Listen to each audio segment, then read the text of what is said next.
right. I think we're live. Let me just double check this thing here.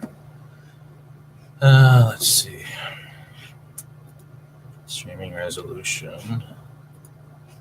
Cool. I don't know if this is going to work. Give it a few seconds. Let's see.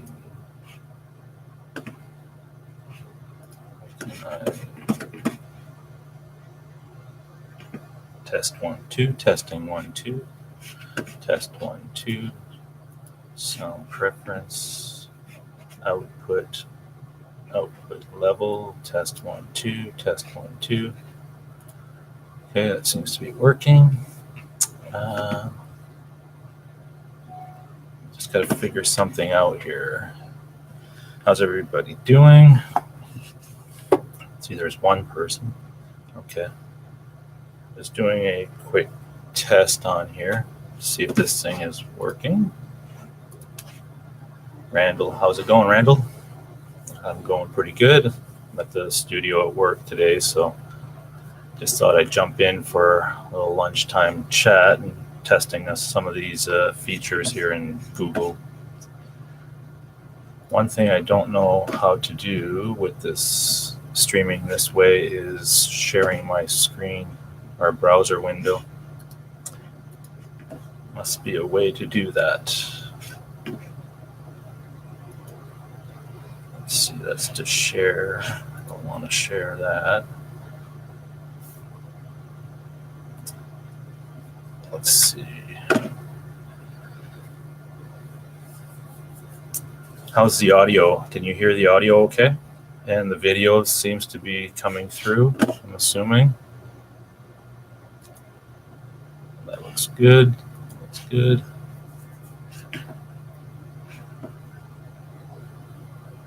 There must be. Cancel that. So, everybody having a good day so far? Here in Toronto, it's a little chilly, but as you can see, or maybe can't see out there, it's still sunny. Hey, Mitch, how's it going, brother? Just thought I'd jump in here and do a quick stream on my lunch break here at work. I'm at the studio. Looking forward to tonight. I'll be attending the Pete Thorne seminar up in just north of where I live, or I guess northeast of where I live at Cosmo Music. He's putting on a seminar on recording and recording and showing some new gear and things. So that should be interesting. I think it starts at 7, so that'll be good. Mitch, you're at work. Cool. What I really want to try to do on this chat thing is, but I'm using just the browser kind of YouTube, Google window or whatever it's called, and I wanted to share the browser so we could look at some stuff, some sites that I had kind of got ready to look at, some guitars and some amps, but for some reason I don't see that option here to share my screen anywhere. So I know it's there somewhere, but yeah, Pete's a good player and he's got a lot of knowledge on recording, which is something that I started doing some recording at home this year when I got back into playing music, and I know the stuff pretty good, but I think he's got some good tips and some good best practices when you're tracking guitars and so forth. So it should be really cool to have a chance to see how he does it and learn from his techniques and hopefully get something out of it, because I plan to start recording again in the new year, start recording on a new project, and I've been really just getting back into it this year, so trying to get my chops up on guitar and start writing some songs. I'm not a vocalist, I'm not a singer, so that's the one thing that I'm probably going to reach out to the community to see if anybody wants to collaborate, if you know any vocalists, if you're a vocalist yourself, and would like to write lyrics or something, then what I would do is probably just send the music once it's finished to the person that's interested and see if they can come up with anything, and then they would record their parts at home and then send them to me in a WAV file or whatever, and then I would do the final mix and, be a collaboration, be something fun, something to experiment with. That's one thing I never got into is singing. I wish I did at a younger age, because I can do everything else as far as the music is concerned, which, is convenient when you're recording your own stuff. You can record the bass parts, the guitar parts, do the drums, everything. But the singing part, that's a whole other story. I did, I guess lately, the guitar that I've been playing the most has been a Sir Telecaster that I traded one of my Les Pauls for about 2 weeks ago. And wow, it's an amazing guitar. I love that Sir guitar. It's never goes out of tune. I bang on the strings and I just, play it all night and it stays right in tune. Intonation is dead on, sounds killer. So I'm really having a good time playing that guitar. It's kind of inspiring when you're picking up a new instrument too, which I'm basically more of a Les Paul guy, 2 humbuckers and that sound, I guess, that heavier, thick sound. So when you pick up something totally different like a Telecaster, it kind of inspires you to play some different things, some different parts. I definitely feel different, I guess, when I play it. I play a different style, or my technique is a little different using it, but it's pretty cool. I really like that guitar a lot. The Sir guitars in general, like the ones I've tried, have been really, really solid. But I still love my Les Pauls. So, I was playing one of my other ones last night, and can't go away from those. So, what I've been doing mostly though is playing through. I had some amps this year. I've gone through a couple of different amps. Either sold them or brought them back after trying them for a couple of weeks, just experimenting with things.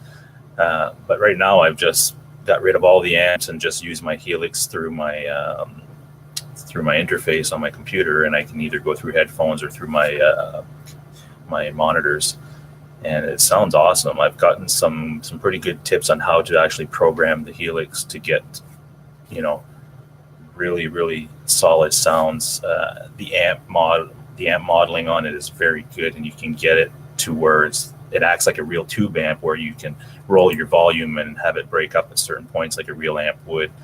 So I'm really happy where I'm getting with that stuff. It's coming along really well. But I'm still out there looking at amps. I'd still like to get a real amp in case, I want to go jam with some people or do something. I still feel that I'd be more comfortable going to a gig or to a jam night or something like that using a real tube amp. And so Marshalls are I've had one this year and I liked it. I'm still kind of on the fence with it. I want to try a Friedman, although they're so expensive. But I still want to try it. I want to see what the hype is about, and if it's really, compare it to a Marshall and compare it to, a PV or an EVH amp or a Mesa or something like that, and put them all together in a room and go through them. That would be a cool thing to do. And the store that I kind of go to most that has all this gear available is Cosmo, and they do have a room set up where all their high-end amps and stuff are. So I'm sure that, I could probably rig up 3 or 4 amps and go through them and really see what are the major differences and why one costs $4,000 and the other $3,000. Hey, Judd, how's it going? From the UK. Awesome. Black Star Artisan Navy. Yeah, I guess I could try Black Stars. They've got them there at that store, and I've never heard really bad reviews on them. I've heard that if I'm right, I don't know if I'm right, but it was a couple of the guys that were at Marshall that started that company and started building amps. So they must be, good products for sure. So I plan to try that range of amp as well in the mix. Got the oh, Randall, you got the Stomp. Awesome. Oh, you sent it back? Really? Wow. I didn't get the Stomp. I've got the Helix. The Stomp is the same engine, I think, but you can only use a certain amount of the effects together at one time on the Stomp because it's a smaller, I guess, unit.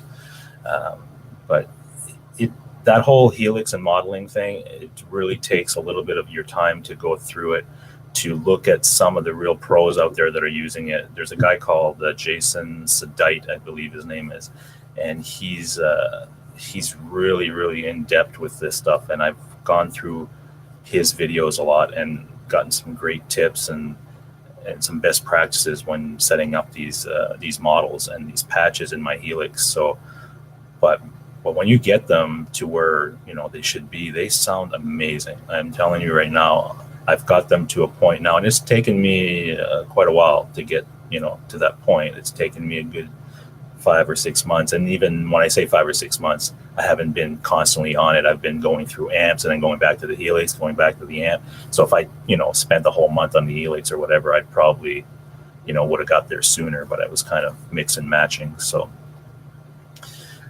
but definitely modeling's come a long way, and I'm pretty happy with the system. That's the way I've got it set up now. And again, like I said, I still want to go out and try some amps and stuff, because I want to have a tube amp at some point in the studio, and if I need it, and if I play live and stuff, that's the way to go. Judge says good value for your budget. Yeah, Black Stars seem to be reasonably priced, and like I said, I've never heard a bad review or anything on them, so I'm sure they're good amps. But I'm always intrigued with some of these boutique amps, and I want to see for myself, like, is this something that's, if I try a Friedman that's a $3,000 amp, I want to know, like, I understand that they're built, specifically, and there's a lot of time that goes into the development of these things and everything, but I want to hear it in my own ears and play through it and find out, is that worth it to me? Is it something that I would, it would, if it's a piece of gear that makes me want to play more, then, and I love the sound of it, then yeah, maybe that's the way to go, and it is worth it. But if it's just something, minor, maybe not. So that's why I want to get them all in a room and go through them and play a Telly style guitar with them, and play my Les Paul style guitars all with them, and then find out what really speaks to me. What else is going on these days? As far as guitars go, I think I'm okay for now. As far as guitars, there was a Tom Anderson guitar that I was really gassing for. So, but it's pretty expensive. That would mean that I'd have to probably sell 2 Les Pauls to get that one. Not really sure I want to do that. So probably going to stick with what I have for now. Got only a few of you guys in here, but that's cool. Thanks for jumping in. Hope you're enjoying your lunch. Again, I just wanted to do a couple of tests with this thing. I'm not really streaming with my regular setup anyway, so it's just kind of a one monitor Mac type of thing, and going through the live control room on YouTube. So it's kind of limited to what you can do. I'd like to share the screen somehow, but for some reason I don't see that feature anywhere. I know that if you're having a Hangouts or Google Hangouts or something, there's options on the side that you can actually share the screen. But when you're doing it as a single person, just live streaming like a quick stream like this, it doesn't seem to give me that option. So it's kind of a bummer. I wanted to show you guys some stuff and look at some different things online. But maybe next time. Yeah, so tonight with that seminar with Pete Thorne, that should be interesting. They also have a big sale or a big special, some giveaways too on Sir products tonight at the music store. So let's see what kind of deals and stuff are going out there, and if they're doing a giveaway, maybe I'll win something. That'd be cool.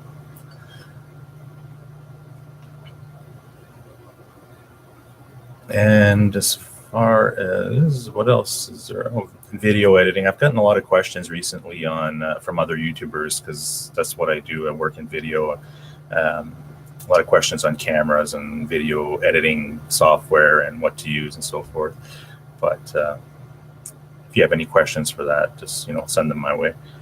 Randall says, I couldn't find an overdrive that was as good as my BOD, so I decided I'll just stay with the individual pedals. Oh yeah, okay. Yeah, the BEO. I have it's called the Dirty Shirley pedal. It's really, really good. And the BEOD overdrive, I think, has more gain in it, so I'm sure it's really good pedals. Hi Janice, how's it going? Lurking, seeing you sent a message on your page. Yeah, just figured I'd on my lunch here just go up and stream for 40 minutes or so, I guess. Nothing really planned, just testing some things out, so I figured why not. Hope you're doing well, Janice. And as far as video editing apps, I recommend Final Cut, but that's if you're a Mac user, really. And if you don't want to spend the money on Final Cut, you get iMovie for free in a Mac, so you could use that, and that's quite capable in itself. So, Gussie, how's it going? You're still looking for an interface for iPad? Huh. Yeah, interface for iPads. I use that Shure interface, but I don't really. I bought it thinking I would use it a lot, and it's something cool, and you could use some of the bias effects on the iPad app and things. But I really haven't. I haven't used it since I bought it. Really, I think I used it once, and I'd just rather go into my little studio at home and plug into my big system, my computer, and my Helix or whatever it is that I'm running through, and work with that. The iPad thing, I guess I bought it just more if I travel and I can bring it with me, and if I want to bring a guitar, then I'll bring one and I can just play through headphones or something like that. But I haven't done a lot of experimenting with recording on the iPad as far as music goes. Yeah, I think I'm sure they're fine. There's a lot of good programs out there for iPads and iPhones. It's a different interface than, I don't know, maybe if I spent more time with it, I'd get it to a place but when I've got the full studio at home, I'd rather just go in there and work, on that system rather than, on my iPad. It doesn't make sense. But if I'm somewhere where I don't have my system and I can just plug into my iPad, but even at that point, I'd probably just be plugging into the iPad just to kind of jam and practice, not really to do any serious projects or anything.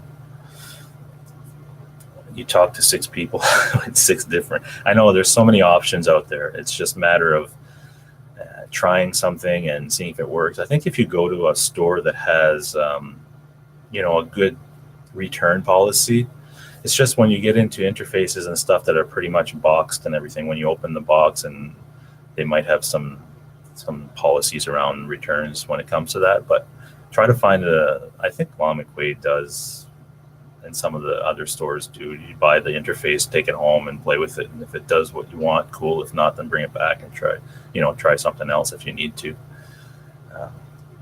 Just got off the phone with Long McQuaid. Yeah, I mean, I think the return policy is 30 days. So hey, and the IK multimedia stuff, I think for iPhones and iPads is what a lot of people are using. So, as far as their quality and stuff, I'm sure it's fine. It really depends what you're trying to do. If you've got a computer, though, that's pretty good, I'd rather invest the money in an interface for that, and then do your recording on that system instead. It's much more powerful, and option-wise, there's probably way more things you can do with it. Gussie, you returned the iRig Duo. Oh yeah, okay. Yeah, I don't know. You'd have to try some different ones out, I guess, to find out what works and what doesn't. I know that iRig has the Duo, and they also have something called the Pro or something like that. So they might have different, processors in them. that might work better than the other, I guess. But the Shure stuff is pretty solid, but it's a little bit more expensive, and it's, you know, it's more built for that stuff.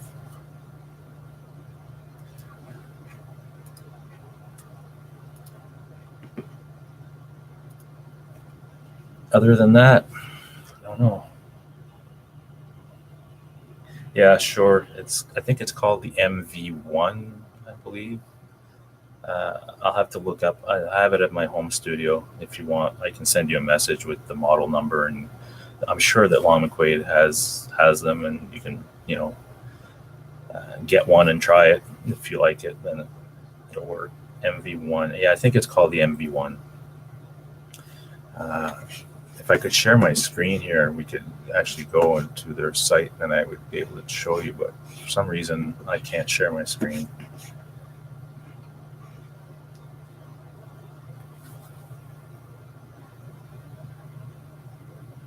But yeah, there's options, that's for sure. And as far as software that I use on the computer, as far as recording, I use Studio One. They have a couple of different packages available. They have a pro package, and I think it's an artist package or something like that, which is a little bit cheaper. iPad compatible, are you talking about the MV1, the Shure MV1? If you are, yes, it is iPad and iPhone compatible. It comes with different cables. I think it even works with Android phones and things. Yeah, it's just basically an interface that you plug your guitar into. It plugs into your iPhone or your iPad, and I think there's a headphone out right of the thing. There's a little gain thing on the unit itself. So it's built for that purpose.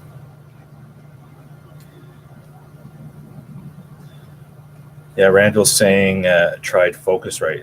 I know Focusrite. I haven't looked into any of their interfaces that work with, I guess, mobile, iPhone and iPad. I use a Focusrite for my interface at home on my computer, but I can't really speak to the ones that they make if they make some for iPads and stuff like that. MV1 LTG. It could be.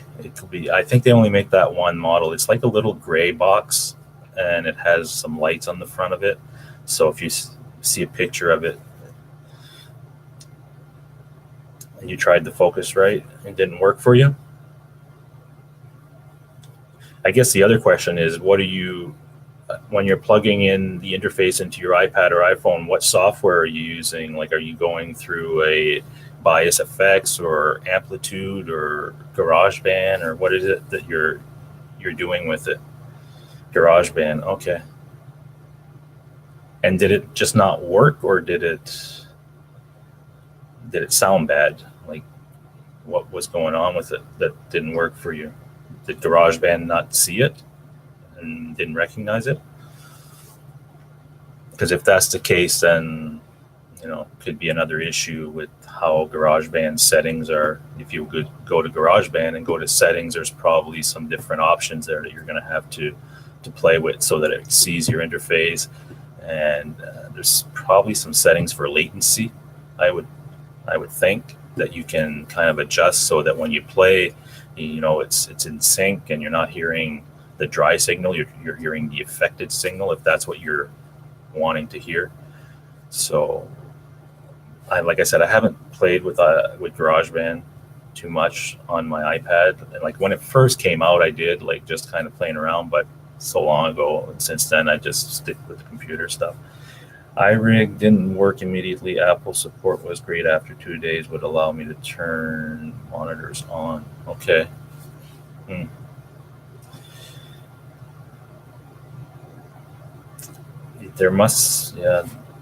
iRig should work, because GarageBand is pretty universal as far as the things it'll work with. Did you do a quick search on YouTube to see if anybody has a video tutorial on how they hooked it up and went through the settings and so forth? Because there might be a full tutorial type of thing online that you could check out. If I have a chance, I'll hook mine up into my iPad, my Shure unit, and have a go at it just to see if it'll work okay. The issue apparently is my iPad is 6th gen with latest.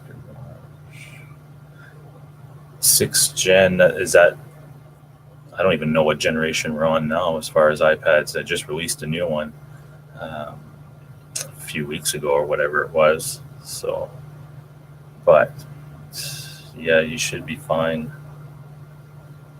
Most GarageBands or tutorials are older. Okay. Yeah. Yeah, it's kind of hit or miss. Just do some searching around. I'm sure there's something. But even if it's an older version of GarageBand, you'll still be able to get some of the, I guess, the general settings would be the same. Oh, so you bought the latest. Cool. Yeah. They're nice. Those new iPads are really powerful. They're really good. So if you've got one of those, you shouldn't have an issue running GarageBand and other software that does a lot of audio processing. But if you, I don't know, what do you run for a computer at home? Is it a Mac or is it a PC?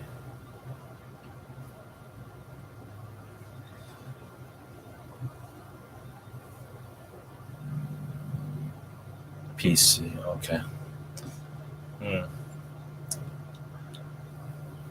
Well, I'm sure, well, like Studio One obviously does their software package for both PC and Mac. So if you wanted to look into that, you could do that. But if you want to stick to the iPad and really want to concentrate on getting that up and running, then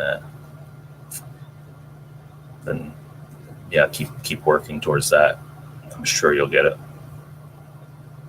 And like I said, if I find anything, I'll let you know, and I'll try to run it at home as well and see if it works on with my unit that I have.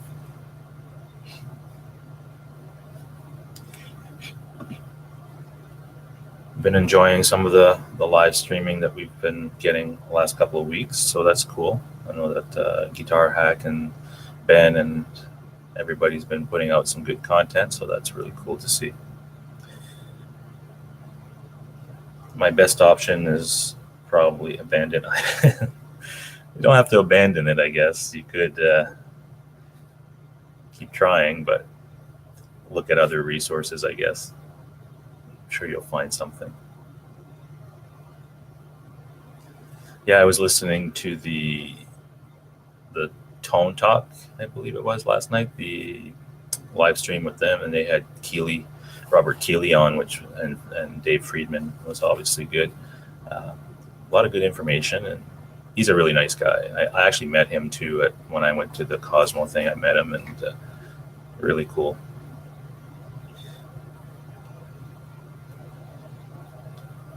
But I've got his compressor pedal. I think it's called just a compressor or compressor plus or whatever, and that's the best compressor I've ever tried. I've tried about, I guess, 5 or 6 pedals that are just for compression, and that's the only one I use now. It's got enough flexibility on it to get me where I want to be when it comes to compression. If you ever get a chance, if you don't have a compressor and you're looking at them, definitely look at the Keeley ones, because I think they're really good, and he's really known for that pedal especially. Yeah, Randall, he just watched it. Yeah, it was pretty good.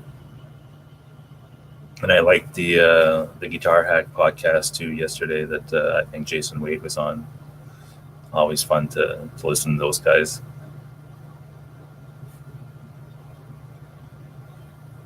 Well, it's almost 1 o'clock. I've got to probably get going soon. Keeley, Gussie says, Keeley, good product's amazing. How big? Yeah. He started that pretty small, and the stories he was saying yesterday, it's quite the journey to get to where he is now. It's impressive. But I think there's a lot of companies, even Dave Friedman, when he started, he started in the industry working at studios and things, and then started building his own amps after speaking and watching other, his mentors and stuff. So he's come a long way. Yeah, Gussie, you said you have a Friedman Dirty Shirley amp, correct? Because I think that's what I saw in some of the chats. You were saying you had that one. I've got the Dirty Shirley pedal. I've never tried their amps, so I really want to try one. And I might try one tonight. if I have a chance. It depends how busy they are at the seminar that Pete Thorne is giving. Mods first.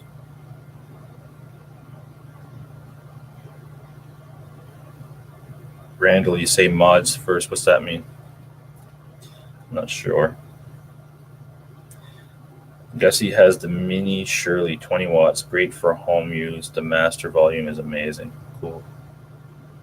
Could you gig with that amp if you had to? Like if you went to play a small club or something, like if you had a drummer with you, I wonder if that's that amp. I'm sure it could. 20 watts, even though it doesn't sound like a lot, it's a lot. But I guess it depends on how their gain stage is. Like some of these amps, when you turn them up, they have a sweet spot as far as their volume, but then you get past that, they get louder, but the sound changes. It gets really flubby, or it's something about it isn't as good. So Gussie, you've spoken to guys that gigged with it. Good to know, because I'm looking at their mini. I think they've got a mini, I think it's called the Runt or something like that. And I think from what I heard last night that he's coming out with another amp for NAMM. And I think it's going to be, I'm assuming it'll be probably a 20 or 25 watt BE head. If that's the case, I'd really be interested in seeing that and trying that out. So I'll probably wait till NAMM and see what's released and what's coming before I make a purchase on an amp. Gussie says Dirty Shirley is a 70s classic rock tone. Yeah, that's what I've heard as well. My Dirty Shirley pedal, that's, it's got a lot of gain though. I'm able to get it, quite gainy as far as that goes, but it's definitely got more of that classic rock vibe to it when you set it up. Randall says that's what I'm waiting for. Yeah, I'm pretty sure he's going to release a 25 watt or a 20 watt Friedman BE amp, maybe a BE Deluxe or whatever, but that'd be perfect for what I'm looking for, because what I've heard about the BE is, that's the tone that I really like. And when I set up my Helix, I'm using one of his amps as far as modeling goes, and it has all the same controls on it and stuff, and I'm able to dial up some pretty impressive sounds with that. So if the real amp is, a lot better, then that'll be really cool. Gussie Wells says his support is amazing. He's texting me back every time. Cool. Yeah, that's good to know that a company that stands behind a product like that, especially a product like Friedman, that is so renowned and very expensive. It's good to hear that he takes the support part of it really serious, and that he'll do one-on-one or get back to you fairly quick if you have questions or need advice on his products. That's really good to know. Davis Fantastic. Yeah, I've never met him, but sure, he's, from what I've seen, he looks like a really personable guy. The longest I've waited was 4 hours. Okay. Yeah. Try doing that with any of the major companies. Texting somebody, especially like the head of the company, and good luck trying to get he might get back to you, I guess, if it was contacted somebody from Marshall or somebody, but it's pretty good to see that he responds that way.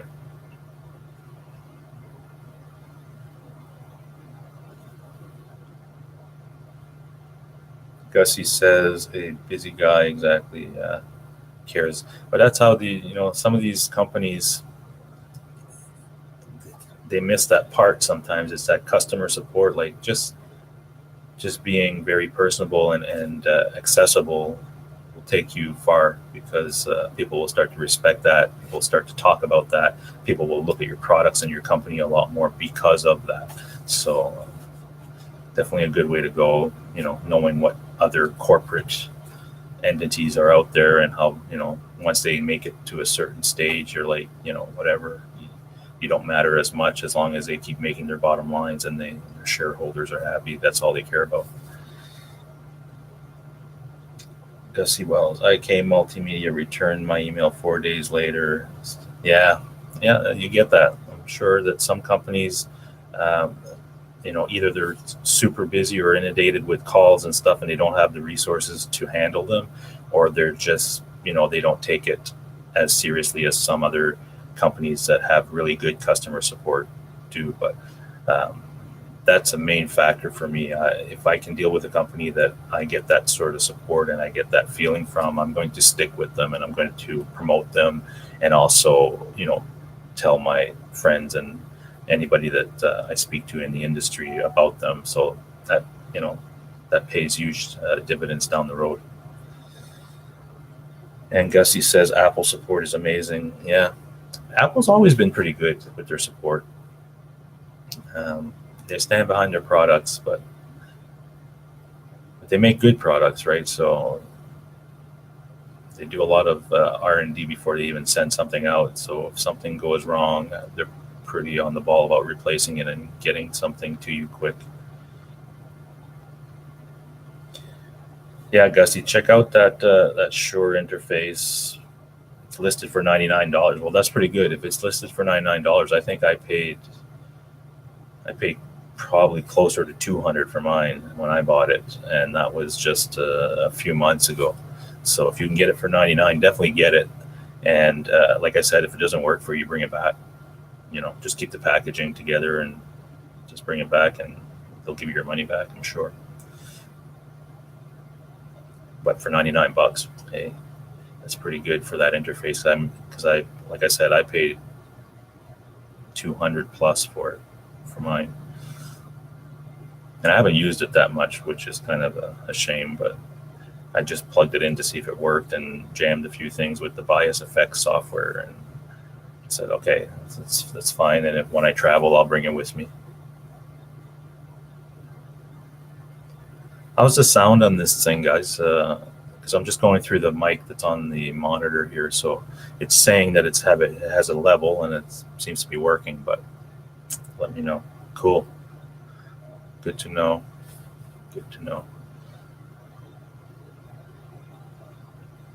Yeah, I've got an actual full studio here with tons of gear, but I'm using just for my little personal stream here. I'm just using this monitor and this computer on the side.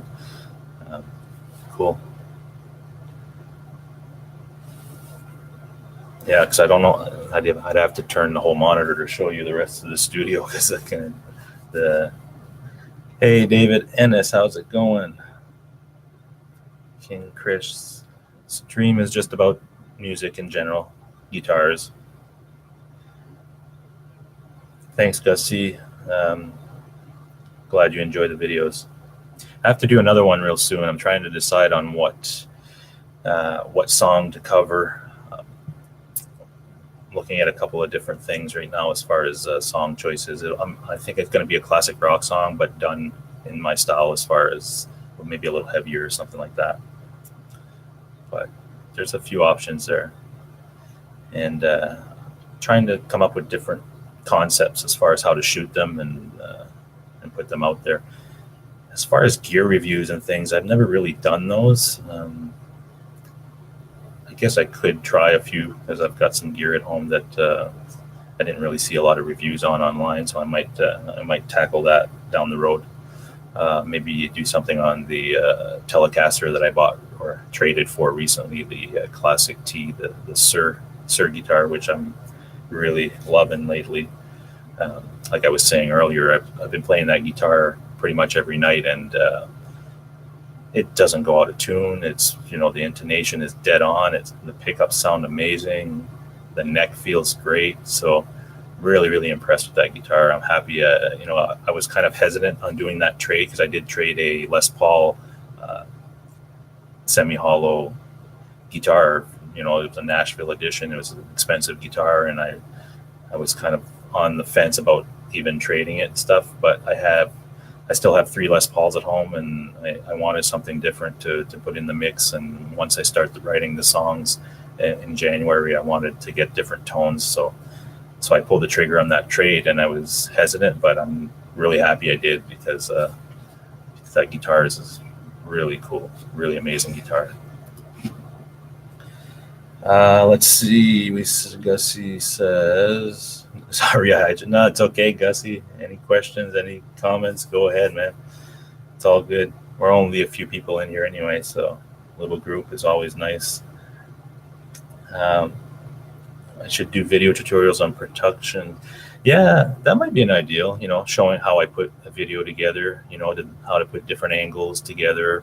It's so time consuming. Even filming the ones that I've done, I've got all these ideas and I know how to do this stuff, but it still takes time. And, you can spend the full day just filming and producing and recording, and then another, couple hours of editing. And so it's just finding the time to do it. Sometimes I like to just sit and record and work on song ideas and take the time to do that. But yeah, definitely that's an ideal down the road that I could probably put together. I could demonstrate your rig gear setup. Yeah, that's something I probably will do with the Helix setup. I'd like to do a couple of things on that just to show people how I'm set up at home using modeling and the type of tones that I'm getting with them now. Because when I first started with the Helix, I still, it was okay, but I was kind of using just presets and things, and I wasn't really diving deep into the settings of the amps and stuff like I am today. And what I've learned in the last few months has been amazing. So maybe that's something I can put a video out together and just kind of go quickly through some stuff.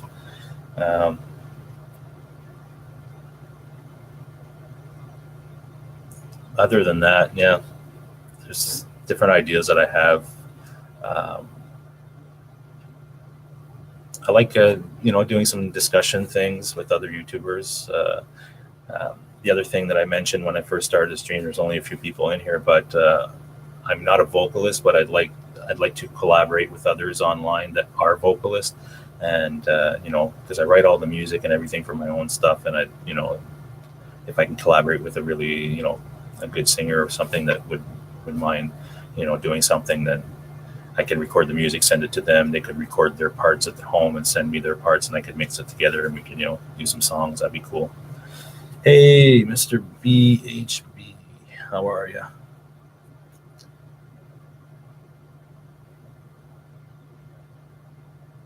Nice to see you.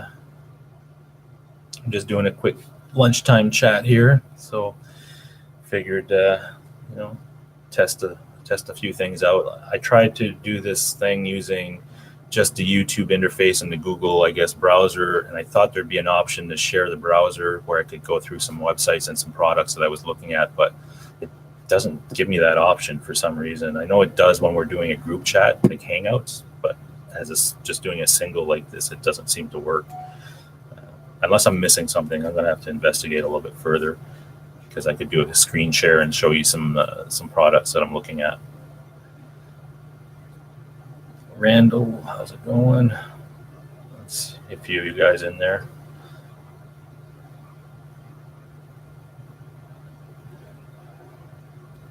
What have you been up to, Bruce?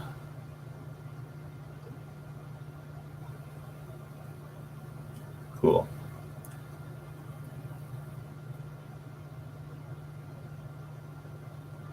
And as far as new guitars, I don't know if I'll be getting a new one anytime soon. The Tom Anderson is the one that I've really been looking at lately, but it's so expensive, and I'd have to sell probably two of mine. And I was looking at them this week to see, okay, which one could I part with if I really wanted to get that other guitar, and I can't make up my mind. I don't want to part with any of them. So if that's the case, it's like I told my wife the other day, well, if I'm having such a hard time getting rid of the ones that I have, I think I'm just going to keep them and wait a while. Mr. BHB says the screen share should be there, not in the same place.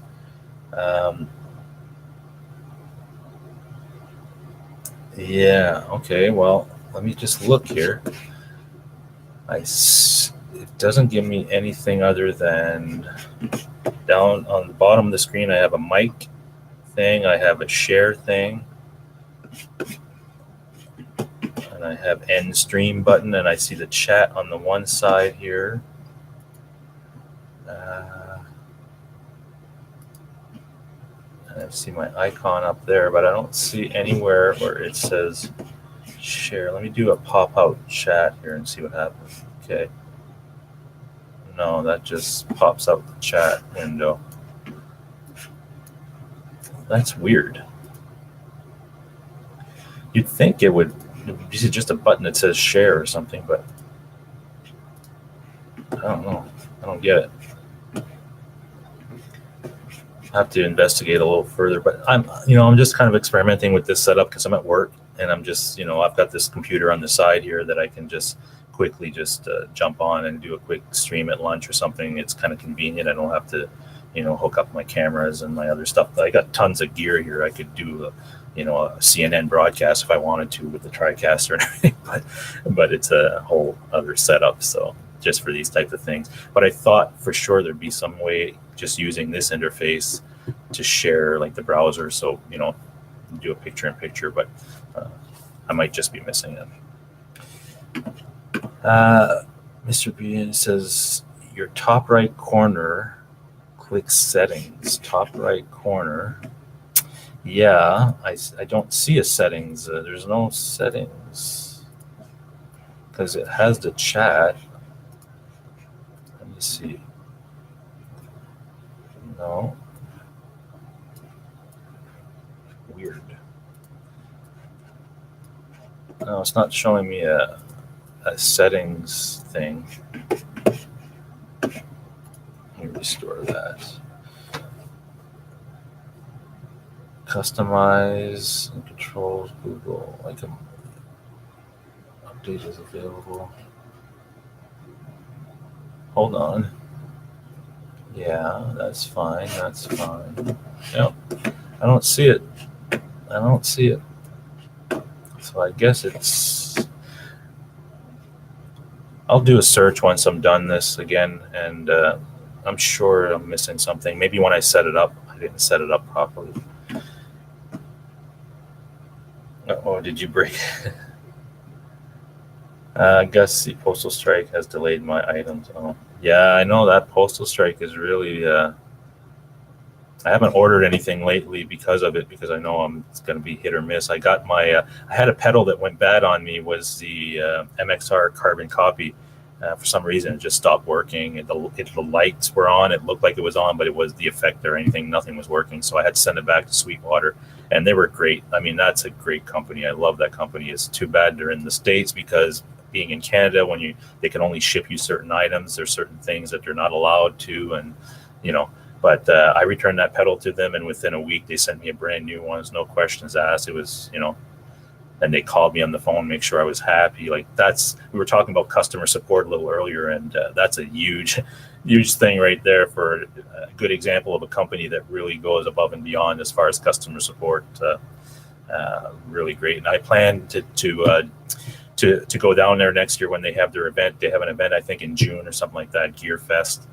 And I really want to go down there because I'm really impressed with that company, and I want to go check it out. I've got a rep that calls me, once a month or every couple of months or whatever, just asking if everything's okay with the stuff that I've gotten from them, if I'm looking for anything new. And so they've been really, really cool.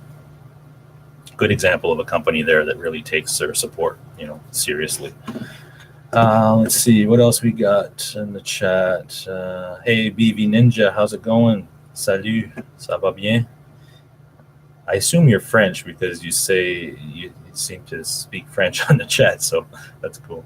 And I speak French as well. So I'm originally from New Brunswick. If you guys don't know where that is, it's like the east coast of Canada. It's just a small province, and it's pretty much fully bilingual. So I grew up going to both French and English schools, so that's why I understand and speak French as well. Gussie says, are you familiar with the Steinberg UR12? Is that the mixer you're talking about? If you are, I've seen them. I've never used one, but I've seen them. I'm familiar with. I think that's what you're talking about. Hey, Terry, how's it going? Yeah, you made it in. Just doing a quick lunchtime chat. Nothing serious. Um, Terry says he got my pick card sent October 23rd. They sent it to you October 23rd. You just got it yesterday. Wow, that's a long wait. David Ennis, how are you, buddy? Yeah, Gussie, we get murdered on that currency conversion, and then we have to deal with the brokerage fees and duties or whatever it is. There's always something. I need to find an American friend that I can ship my stuff to direct from Sweetwater there. Gearfest is impressive. Yeah, I've heard it was a really good event. I know Ben went last year and he was really impressed with it. So I'm planning to go this year or 2019. It's not that far. I think it's about an 8-hour drive from us here in Toronto area. So it's, just go down the day before and get a room for a couple of days and spend some time there and seeing some of the seminars and visiting the store and the gear. It'd be cool. I definitely want to go. See, hey, Poo Ninja, what's going on? I'm here just quiet because of the flu. Oh, that sucks. That sucks. I know a lot of guys, a lot of people that I know in the area here too have a flu or sort of sick of some sort. So I hope I don't get sick because holidays are just around the corner and I'm traveling back to New Brunswick to visit family. So if you have to travel when you're sick, it's not fun. So fingers crossed I don't get anything. BB Ninja says, any YouTube, Facebook video makers look up a new app from friends at Roland that allow you to make virtual live backgrounds without the hassle of making. Oh, cool. Yeah. I'll have to check that out. That's cool. Yeah, Roland makes some good stuff. I was actually speaking with their reps. I was at an event 2 weeks ago, at a video event that I went to, and they had a booth there, and I was talking to some of their techs because they had some live switching gear and some new stuff coming out very soon. So they're making some really good stuff, and the pricing is actually reasonable. Like in this industry, I mean, everything you buy in this industry is like, pretty pricey, but they're doing some good stuff at a reasonable price, even for people that just want to do YouTube and get a little bit more sophisticated as far as camera switching and adding graphics and things. You can look into some of their stuff. But there's some other really cool stuff coming down the road here with New Tech and some other companies that are going to be producing some pretty slick stuff in the next couple of months. It'll probably be out in spring. So if you're into doing videos on YouTube and live streaming and want to, bump up the production, have more flexibility, there's some stuff coming down the road that hasn't been announced yet, but look forward to that. Let's see what else we got. Terry says it's probably 45 minutes away from me. Guitar Hack 2 hours, maybe 3 hours, 4 hours. What is are you talking about Sweetwater? Gussie Wells, yeah, Gussie, we're not that far from each other. I think you're in Shelburne, I think you said. So that's about maybe 20 minutes, 25 minutes west of where I am. Let's see, what else? BB Ninja you're from Switzerland. Wow, I didn't know that. Speak French, German, Italian, and Romanian. Wow. I speak English very, very badly. Writing is easier. Wow, that's impressive. Yeah. I speak 2 languages, and that's enough. I can't imagine learning 4 or more. Gussie says he hears Hangouts is going to be discontinued. Haven't heard anything, but I don't know. It's a pretty popular program. A lot of people are using it. So if they're discontinuing it, they must have something else coming that's going to replace it.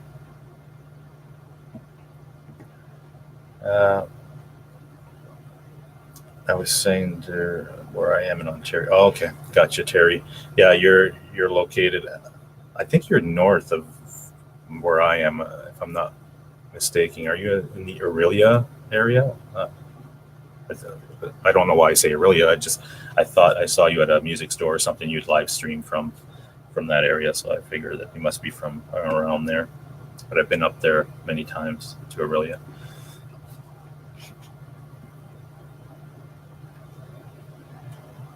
Midland. Oh, okay, yeah. I've been to Midland. We go up there in the summer quite a bit. Me and my wife both ride motorcycles, and we take our motorcycles up in the Penetang area. We go have lunch there right on the dock, and we drive by in that area quite often in the summer. Beautiful area. Winter is a little dicey though. Don't go up there in winter that much unless you're into snowmobiles. Um, David Ennis says, "Oh yeah, so you've had back surgery or back problems? Yeah, that sucks. I had an MRI done last week. I have issues with my neck because of my work. I'm often on the computer editing for many hours, and I think over the years, I've uh, I've had some issues prop up with my neck. So I had an MRI last week and determined that I have a pinched nerve in there. Actually, two pinched nerves on both sides. One is worse than the other, so kind of sucks. But they said you can have surgery and get it fixed, or you can, some days it's better, some days it's worse. You can live with it and maybe do some different, physio or something like that to see if you can resolve it. Or I'm going to be getting a stand-up desk as well, so I can, have different posture when I'm editing for long hours. So maybe that'll help because I really don't want to do surgery. It's not something I look forward to, uh, especially, if I did surgery, I'd probably be looking at 2 months or more recovery time. Uh, nah, I had my shoulder done, I think, about 7 years ago, and that was like almost 6 months of trying to recover from that, and couldn't do a lot of things. So if I can avoid surgery, I am avoiding it unless it gets really bad. Well, let's see. VV says they have been threatening to discontinue Hangouts for some time. Yeah, the replacement is not ready to roll out yet. They have to have some sort of replacement. There's just too many people using their product and this service. So um, if they want to keep them in the Google environment, they have to have something coming out to replace it. Let's see. Largest town over from Penetang, largest loony bin. I heard that. Yeah, I've never seen it. Gussie says, "Be careful with neck surgery." Yeah, I'm not. I'm not going to do the surgery. I'm just going to try to look at different options, and if it gets really bad, then at that point I'll make a decision. But right now, some days are okay, some days are worse, and when I feel it getting worse, I'm just going to have to take a break from editing for a few hours and get back to it after. Let's see. Terry says,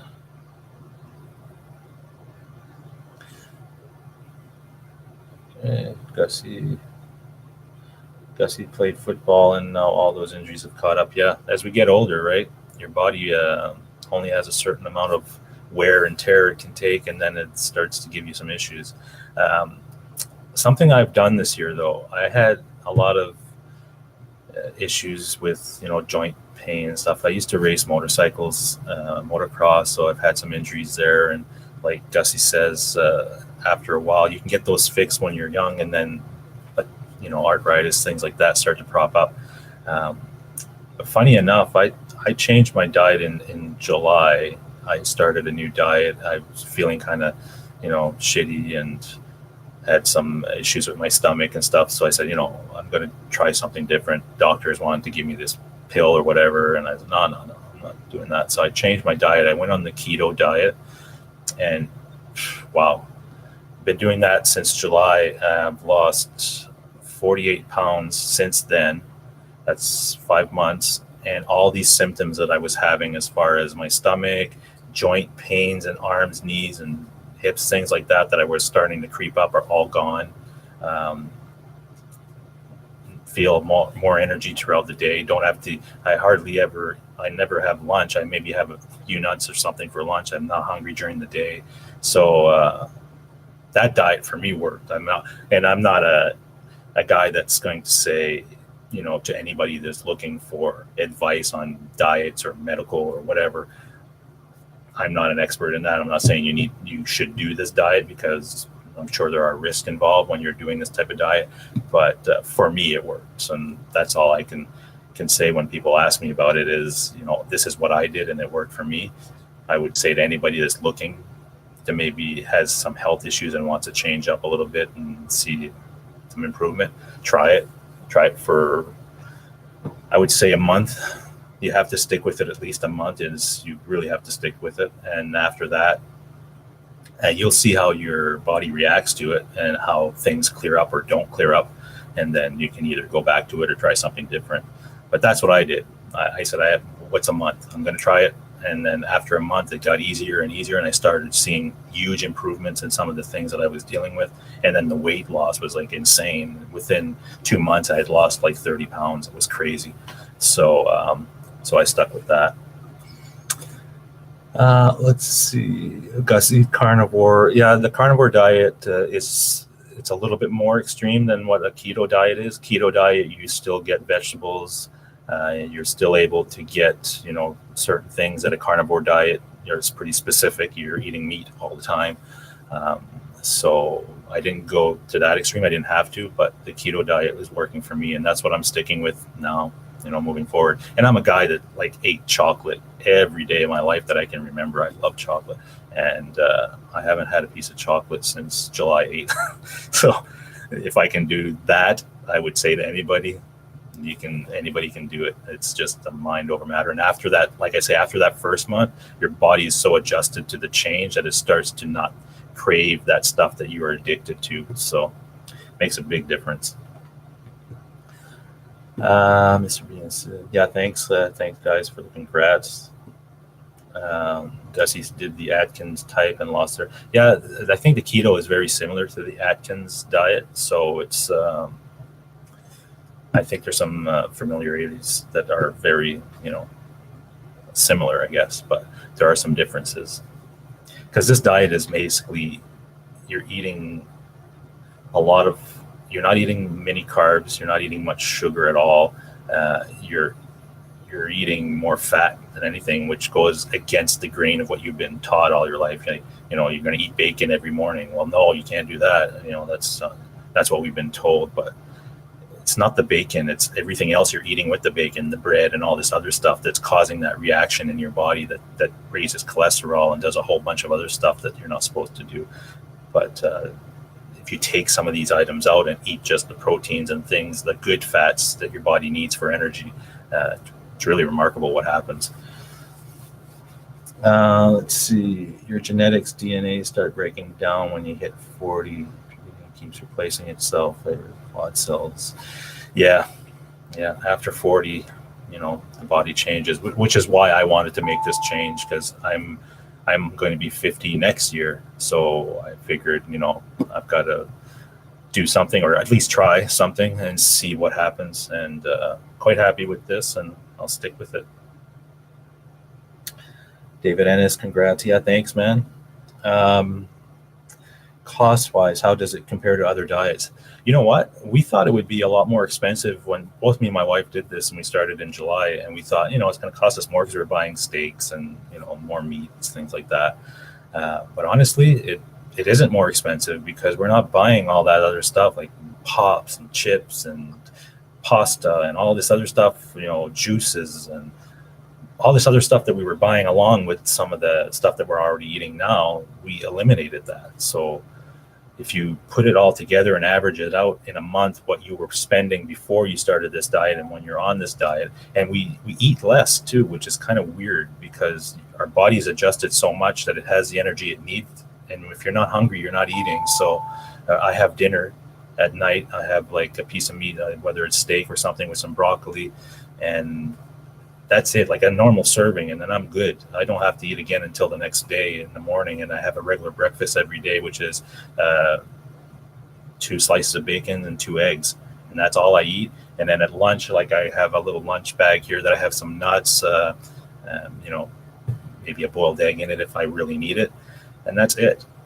So cost-wise, I would say it's equal or less than what we were spending before. It, yeah, Gussie, it takes discipline. It does. It does. It's not something that's, you know, super easy. And a lot of people start this and say, or even before they start, they say, "Oh, I could never do that," you know, because I have to have my pop, or I have to have my beer, or whatever it is that you're into, and you already put yourself in a mindset that you're not going to be able to do this, and it's, you know, you have to be ready. And I was ready. I was like, okay, enough of this. I have to try something. So if you're goal oriented and you try something, but for me, what was the real motivator is after a month, I saw a huge change, and that was enough for me to stick with it. I had issues with my stomach that were like, when you live with something like that, and every day you don't know what's going to happen, or if you're traveling and you have to deal with stomach issues and stuff, it sucks. Like, it's really bad. Just that gone in that first month was enough for me to say, I'm in, and I stuck with it. I'm not going back. Let's see. Terry says, as someone who at 400 depressed my youth, it's been hard to get back down. Yeah, you just got to keep at it, trying to get down weight. Your health is super important. I mean, it makes all the difference in the world. But it's a struggle. It really is. I mean, I'm not going to lie and say it's you have to do this and it's super easy and all this stuff. It's not. But I'll tell you that if you do it and you stick to something like that and you see the results, it's very motivating and a positive life change, I feel.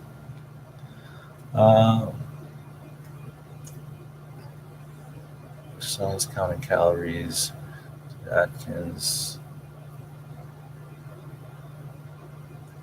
Let's see what else. Oh, see you, BV. See you. Thanks for joining in. That's it. Yeah, so I think I'm going to be signing off here in the next 5 minutes. I've got to get the studio ready again for another video that I'm shooting with the CEO of the college here in about, I think it's in an hour. So I'm pretty much set, but I need to just go through some settings, make sure everything is good. Thanks for joining me, guys. This was a fun little lunchtime chat, and hopefully I was able to answer some questions. I got some good advice from you guys as well, which is positive, like the back and forth. So that's really cool. I'll let you know how the seminar goes tonight. I'm going to see Pete Thorne at Cosmo tonight, so that should be really cool. And while I'm there, if I get a chance to try out some amps or something, I'll let you know how that goes. But yeah, other than that, I hope everybody has a great day. Looks like a sunny day here in Toronto area anyway, so hopefully it's nice where you are.